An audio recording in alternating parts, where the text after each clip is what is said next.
Hello students, welcome back to your online learning platform Vedika commerce classes. आज इस class के अंदर हम बहुत इंपॉर्टेंट टॉपिक करने जा रहे हैं। मैनेजर को आपने एज अ पार्टनर अपॉइंट कर लिया है। अब बहुत ही इंटेलिजेंट मैनेजर होगा, ठीक है, परफॉर्मिंग मैनेजर होगा, जिसको आप अब पार्टनर बनाना चाहते हो, जिसको आप एक स्पेसिफिक सैलरी अमाउंट दे रहे थे, है ना, बस सैलरी देनी पड़ रही थी, लेकिन अब आप अपने प्रॉफिट का शेयर उसके साथ शेयर करने जा रहे हो, प्रॉफिट अपना उसके साथ शेयर करने जा रहे हो, तो ऑब्वियसली कुछ स्पेशल ही होगा उस मैनेजर के अंदर, राइट।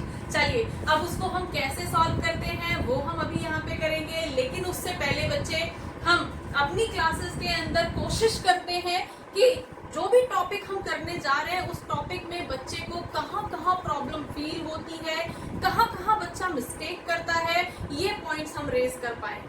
उसी के साथ साथ उस टॉपिक से रिलेटेड एमसीक्यूज या 1 मार्क क्वेश्चंस कहाँ कहाँ से पॉइंट आउट हो सकते हैं, उनको हम यहाँ पे रेज करने की कोशिश करते हैं। So without wasting time let's start. अब मैनेजर है, मैनेजर को हम एज अ पार्टनर अपॉइंट करने जा रहे हैं। अभी तक वो मैनेजर की तरह काम कर रहा था, अपने प्रॉफिट में से सिर्फ उसको सैलरी देनी पड़ रही थी, ठीक है। उसके बाद जो प्रॉफिट बच रहा था वो सारा हमारा था, लेकिन अब यहाँ पे पार्टनर बनाने जा रहे हैं उसको। जब वो पार्टनर बन जाएगा फिर तो एक स्पेसिफिक प्रॉफिट शेयर करेगा ना, एक स्पेसिफिक अमाउंट शेयर करेगा। जब ऑर्गेनाइजेशन को ज्यादा प्रॉफिट होगा तो उसके हिस्से में भी ज्यादा प्रॉफिट आएगा। अब दूसरी तरफ अगर प्रॉफिट कम होगा तो उसको भी कम ही मिलेगा। तो एक क्वेश्चन की हेल्प से इसको समझते हैं। हमारे पास क्वेश्चन है like A and B, 2 partners हैं जिनका जो रेशो है दैट इज 3:2, ठीक है। अब वो किसी सी बंदे को अपॉइंट कर रहे हैं एज अ पार्टनर, एडमिट कर रहे हैं, और उसको हमने ये प्रॉमिस कर रहे हैं कि 1/5 पोर्शन उसको प्रॉफिट का मिलेगा। 1/5 का मतलब है 20% प्रॉफिट उसको मिलेगा, ठीक है। अब आगे डिटेल दी गई है कि फर्म ने जो प्रॉफिट अर्न किया है, मतलब जो अर्निंग हुई है, बेसिकली जो अर्निंग हुई है दैट इज 12,50,000 रुपीज जो है उस फर्म ने अर्न किया है। डन। अब यहाँ पे बोला जा रहा है सी के बारे में थोड़ी सी डिटेल दी गई है कि सी जो है मैनेजर है। अब ऑर्गेनाइजेशन में एज अ मैनेजर वो काम करता है और उसको जो सैलरी मिलती है दैट इज 20,000। और हम यहाँ पे जो कैलकुलेशन करने जा रहे हैं that is with retrospective effect. Retrospective effect मतलब हमारे पास्ट टाइम की कैलकुलेशन को हम यहाँ पे एडजस्ट करने जा रहे हैं। आज 31 मार्च को हम ये कैलकुलेट कर रहे हैं। अच्छा चलो, ये जो मैनेजर है ना, इस मैनेजर को हम अपना पार्टनर बना लेते हैं और इसकी कैलकुलेशन हम इस फाइनेंशियल ईयर से स्टार्टिंग से ही कर लेते हैं। मतलब फाइनेंशियल ईयर के स्टार्टिंग से तो वो सैलरी ले रहा था, हर महीने आपने उसको सैलरी दी है। अब यहाँ पे अगर हम एग्जाम्पल लेते हैं तो 20,000 रुपीज आपने उसको हर महीने सैलरी दी है, ठीक है। तो 12 मंथ्स की सैलरी वो ले चुका है। 12 मंथ्स की सैलरी के अकॉर्डिंग उसका जो अमाउंट बनता है दैट इज 2,40,000 रुपीज, वो ऑलरेडी ले चुका है आपसे, ठीक है। और आप अब कैलकुलेट कर रहे हो, चलो ठीक है 2,40,000 तो उसको दे दिए, अब हम उसको पार्टनर ही बना लेते हैं। अब थोड़ा बहुत और अगर उसको देना पड़ेगा तो दे देंगे, फाइन। तो अब हम ऐसे केस में बेटा सबसे पहले तो जो डिटेल आपको दी गई होती है आप पहले उसको कंसीडर करते हो, फाइन। कि अगर वो मैनेजर था तो मैनेजर की फॉर्म में उसको कितना पैसा दिया जाता था और पार्टनर्स के लिए कितना बचता था, ठीक है। तो हम अगर यहाँ पे देखते हैं तो 240, अगर 2,50,000 का प्रॉफिट हुआ था तो उसमें से 240 तो इसी को मिल गए थे, है ना। अब जो भी है ऑर्गेनाइजेशन का कंपलसरी एक्सपेंस था ना, जब तक ये मैनेजर था तो इसको सैलरी देना ऑर्गेनाइजेशन के लिए कंपलसरी एक्सपेंस था, ठीक है। अब कई बार बच्चे इस तरह का एमसीक्यू भी आपसे पूछ लिया जाता है कि salary paid to manager is debited to what, ठीक है, मतलब charge to what, profit and loss account या फिर profit and loss appropriation account. किसके लिए ये चार्ज होगा? ये कंपलसरी एक्सपेंस है, प्रॉफिट एंड लॉस अकाउंट के अगेंस्ट ही डेबिट किया जाएगा, ठीक है। तो हमारे लिए कंपलसरी है कि हम इसका 2,40,000 रुपीज पहले सैलरी का पे कर दें। उसके बाद में जो बचेगा, अब उसके बाद में बचा कितना है, 10,10,000 रुपीज बचा है।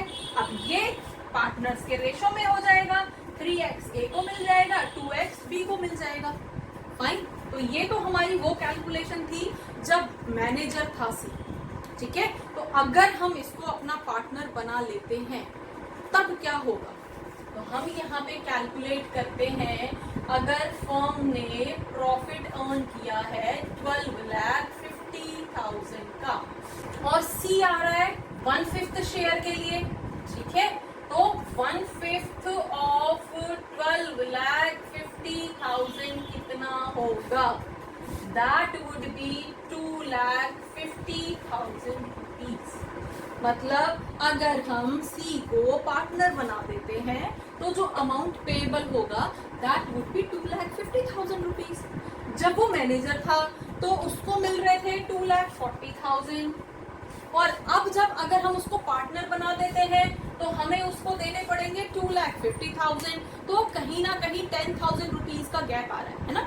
10,000 रुपीज उसको और पे करने हैं, 10,000 की डेफिशिएंसी है अभी, उसको 2,40,000 तो मिल चुके हैं, ठीक है, 10,000 रुपए और दे देंगे और उसको हम 1 अप्रैल से ही अपना पार्टनर डिक्लेयर कर देते हैं अपनी बुक्स ऑफ अकाउंट्स के अंदर, ठीक है, पॉसिबल है, फाइन। तो अब हम क्या करेंगे, यहाँ पे 2,50,000 रुपीज उसको दे दिया गया है। अब बचे हुए प्रॉफिट को पार्टनर्स बांट लेंगे। अब बचे हुए क्या थे, ए एंड बी पार्टनर्स थे जिनका 3:2 में रेशो था।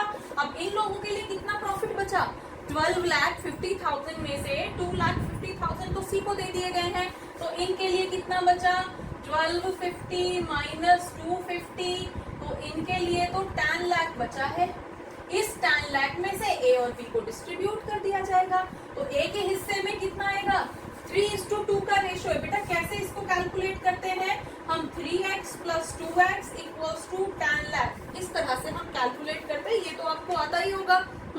तो हम क्या करेंगे, 5x इक्वल्स टू 10 लाख, तो x की वैल्यू आ जाएगी 10 lakh divided by 5 equals to 2 lakh rupees. अब जिसके हिस्से में 3x थे, 2 लाख इंटू 3 6 लाख हो जाएंगे। जिसके हिस्से में 2x आना था, 2 लाख इंटू 2 4 लाख हो जाएगा। तो 6 लाख एंड 4 लाख रुपीज जो है ए और बी के अकाउंट में ट्रांसफर हो जाएंगे।